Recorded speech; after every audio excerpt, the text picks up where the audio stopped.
Hey, happy Friday. I am Jessica Nicole McLaurin. And I'm Michael McLaurin. And welcome to Free Friday. That's FFRE for Faith, Finance, and Real Estate. So many of our conversations here on this platform, especially between Michael and I, they organically begin at some point early on, just within a conversation between us two privately. And there are moments it's like, hey, I think that should be said over Free Friday.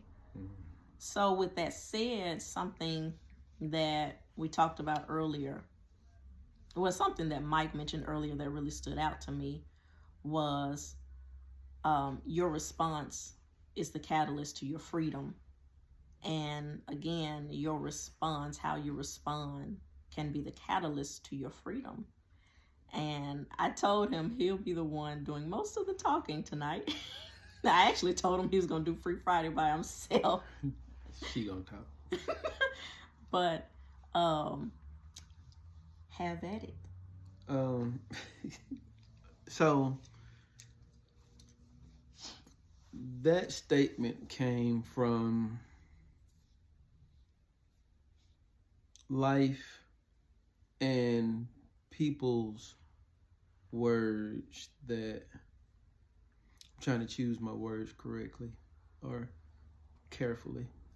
Where people's words have the direct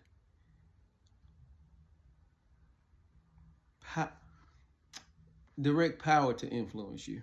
And sometimes if you don't watch yourself, you will allow what someone say to change your entire mood and mindset and change the trajectory of your day just by something that they have said or something that they have done. And I live by the principle that nobody has power or authority over me but God and myself. God first, and then I lean on Him to lead me. And you have to be careful of what energy you give to people that are saying something to you or doing something to you. I give the example of if somebody comes and pops off at the mouth. Well, sorry, not pops off at the mouth. Somebody says something derogatory or out the way to you, and your first inclination is to respond in kind. Well, sometimes responding in kind escalates the situation and allows the situation to go further than what it may need to. And it may feel good in the moment. It may feel good to get back, and it may feel good to get somebody told. But when it gets you out of character and makes you respond in a way that's not godly, then I feel as if that's when you have to take a step back, and then you have created a situation where you must repent and ask for forgiveness. Even if you had the right to respond the way that you did. Yeah, they talk crazy to me, I'm gonna talk crazy back. But that's not godly. It's a way to respond to people and get your point across without being rude, without being arrogant, without being anything malicious. It's a way that you can tell somebody what's on your mind without being taken out of your character. It's okay to be bold, but it's a way that you do it.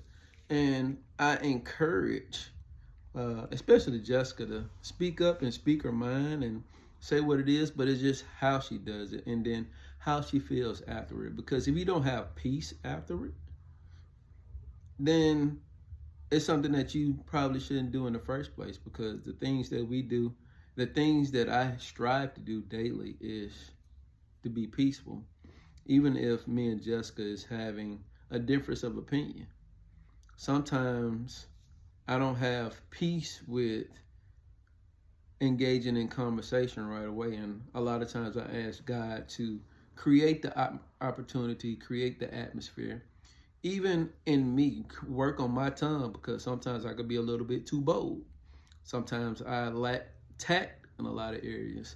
And sometimes allowing God that space to maneuver, to work on what you say and how you say, creates all the difference and mitigates that whole situation and makes it all the way peaceful. And the person that you're talking to can receive it and y'all actually hear each other. It's not just a one-way conversation where I'm telling you what I feel and the person has no way to respond, but it's a way that the person is able to receive what you're saying, and you can create some boundaries and some parameters where either you do not allow the situation to happen again, or you make action steps to where you can avoid that situation. Thank you, Suge. Sure. I call him Suge. He calls me Suge. Yeah, I have been a pretty, I guess you could say. She said she wasn't going to talk. I know, right?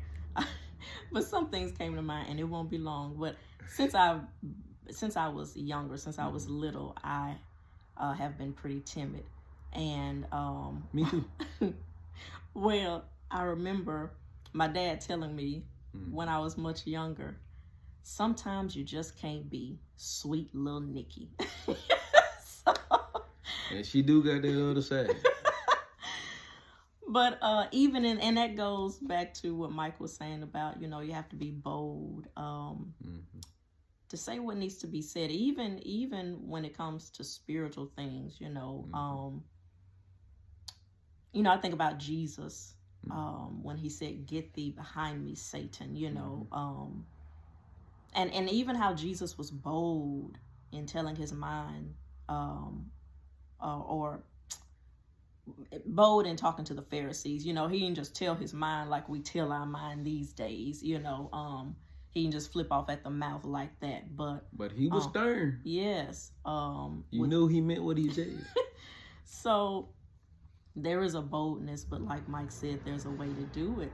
But absolutely, sometimes you just can't be sweet little Nikki. But there's also, and in not being sweet little Nikki, there's a way to add honey on the words where, like Mike said, you get across what needs to be said, but in a way that's still pleasing to God, and in a way where your conscience isn't weighed down by guilt, in a way where you are not feeling convicted later for saying the wrong thing.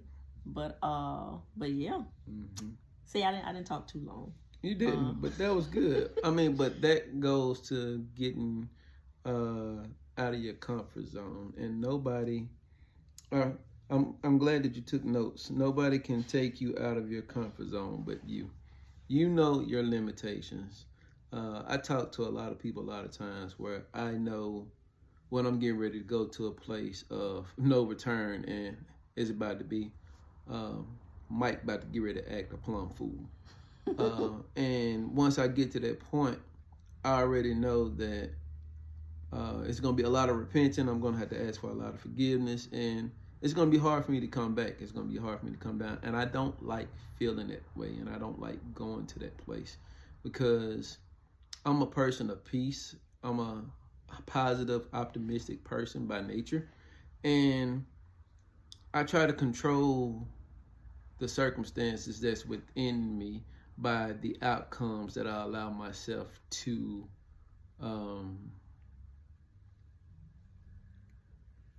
put into action. So if you talk to me crazy, I might get quiet. That don't mean I don't have anything to say. That just means because what I'm going to say is probably going to escalate the situation, and we probably going to be going back and forth. And I know once we go back and forth, I'm going to go to a place that it's going to be probably real unholy. So I control how I react and how I respond, and I don't allow anything to really get me out of my comfort zone. That's bad. Now, it is okay for things to push you out of your comfort zone that's going to catapult you to your next level in grace, your next great level in business, your next level in relationship, your next level in anything good. Like, it's all right to get out your comfort zone then. Like, that's good. And sometimes it's all right to get out your comfort zone when it comes to confronting someone, but how you confront them also is going to mitigate how the situation may turn out. So, getting out your comfort zone is not a bad thing, but you just got to watch how you get out your comfort zone and what's the outcome. If the outcome is going to be you're in a worse situation than what you was before you got out your comfort zone, it's probably a good indication that you probably shouldn't get out your comfort zone in that situation. But that is, I can't let you let me get out of my comfort zone, because I'm not going to help you beat me by giving you the power and authority over me. And that took me back to Genesis, when God first put Adam on the earth, and he told Adam, have dominion. So that means we're supposed to be in power and authority over everything in this earth. We have the power to manifest things, and I'm not going to give someone else that power to take away my power. At the fall of man, we gave sin the ability to take all of our power away, and that power is still within us because we are covered by the blood of Jesus. And because of that, I refuse to waste the opportunity that God has given me by giving someone or helping someone else get me out of character, helping someone else make me act in an ungodly way. I'm not a perfect person by no means. None of us are. But I strive daily to be a positive impact into this life that I live. And I always think about, because we all got to leave this earth one day, I always think about when it's my time to go. What would people say about you when it's your time? What will people say? How are they going to remember you? What kind of deeds have you done? And I always try to live my life, not for that, but I want to leave a positive impact. I don't want to be one of those people that are a hellraiser and cause all kind of chaos and calamity around me and everywhere I go. So don't let nobody help you act a fool. I mean, I'm just going to put it that's my tact. Don't let nobody help you act a fool. Keep in control of your own faculties and your own mindset, and know who you are and know your limitations. And when you see yourself getting ready to be pushed to your limit, take a step back, pray, breathe, ask God to help you. And if that don't work, walk away, ask God to help you. And if that don't work, take a drive, ask God to help you. But whatever you do, invite God to be your peace, because that was keep me. Thank you. Very good.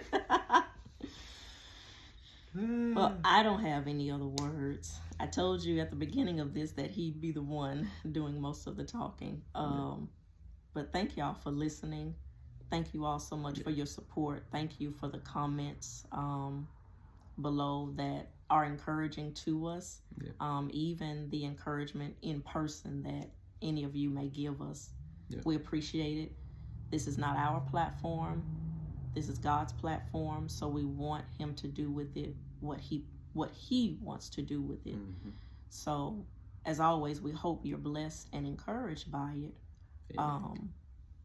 But anyway, you all have an awesome weekend, an awesome rest of your Friday night. Keep pushing forward, and we will see you next Friday.